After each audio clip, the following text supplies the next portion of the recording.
Assalamualaikum warahmatullahi wabarakatuh. Alhamdulillahirrabbilalamin. Allahumma sholli ala Muhammad wa ala ali Sayyidina Muhammad. Pemirsa yang dirahmati oleh Allah, bersua kembali dalam Indarwanto Hikmatologi, serial mengajak diri kita masing-masing berpikir untuk kian melembutkan hati nurani berdasar kitab suci, agama, dan kepercayaan yang kita yakini. Pemirsa yang dirahmati oleh Allah, di bulan Pancasila, bulan Bung Karno, Juni 2021 ini, marilah kita tengok sisi kehidupan sang proklamator. Tentu tidak bermaksud untuk menjadi Soekarnoisme sekali lagi.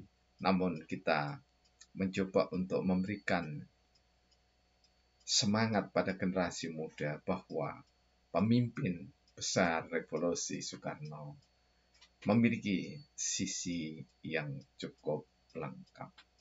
Antara lain yakni adalah cita rasa yang tinggi pada aneka ragam tanaman. Pemirsa, kalau kita memperhatikan istana-istana yang dibangun oleh Bung Karno, maka nyaris pasti istana senantiasa berhias aneka ragam bunga.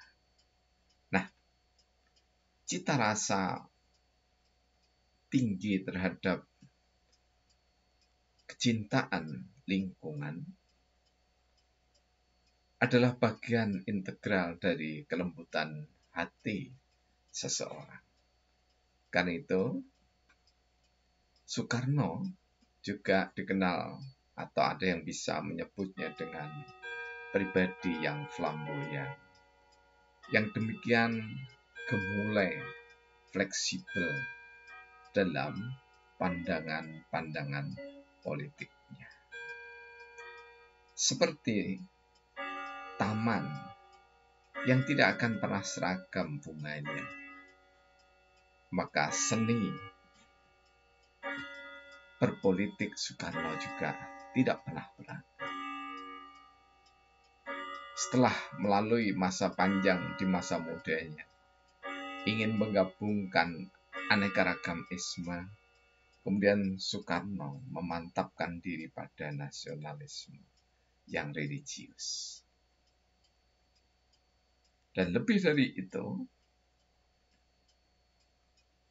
ketika berpikir sangat luas dan mendalam, maka Taman Sari, sistem politik Indonesia, ingin dihias dengan demokrasi terpimpin, di mana demokrasi itu adalah yang dipimpin oleh hikmat, kebijaksanaan dalam permusyawaratan perwakilan, bukan demokrasi terpimpin ala komunisme.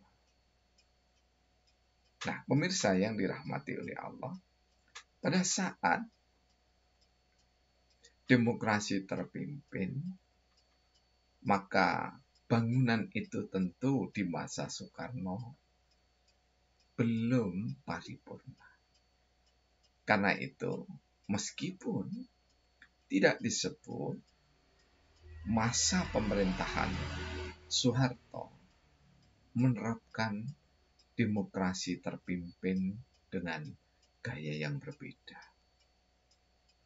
Di masa Soekarno masih ada kekuatan antara lain komunisme, sedangkan di masa Soeharto justru awalnya diberikan tugas oleh Soekarno, seorang Jenderal Soeharto, untuk menyelesaikan perkara atau masalah kebangsaan. Dan Bung Karno melalui perpanjangan tangannya, seorang Soeharto, menganggap perlu bahwa hikmat kebijaksanaan dalam permusyawaratan itu adalah meluluh lantakkan faham komunisme yang tidak sesuai dengan keberadaan Pancasila. Jadi, kita tidak bisa menafikan pemikiran besar Soekarno ketika Soeharto naik tahta. Karena betapapun takdir baik menyertai Soeharto, lebih dari itu dalam peran sosok manusia, Bung Karno lah yang paling berjasa besar pada seorang Soeharto untuk memimpin Indonesia berikutnya.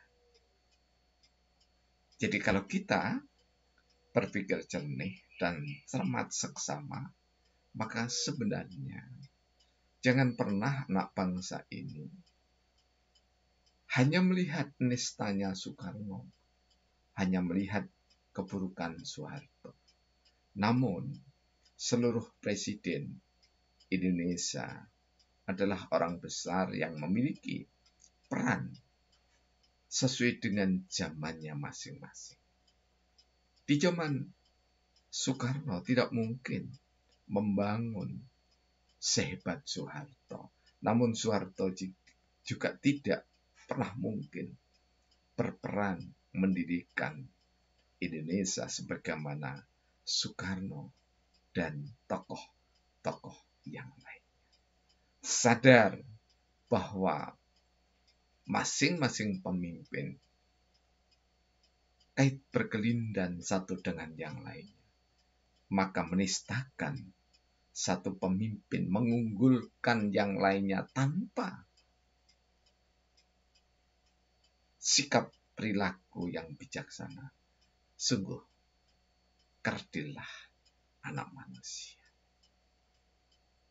Kami yakin bangsa Indonesia tidak sekedar besar yang dibesar-besarkan, namun besar karena memang memiliki jiwa besar untuk mengakui kelemahan dan kelebihan pemimpinnya.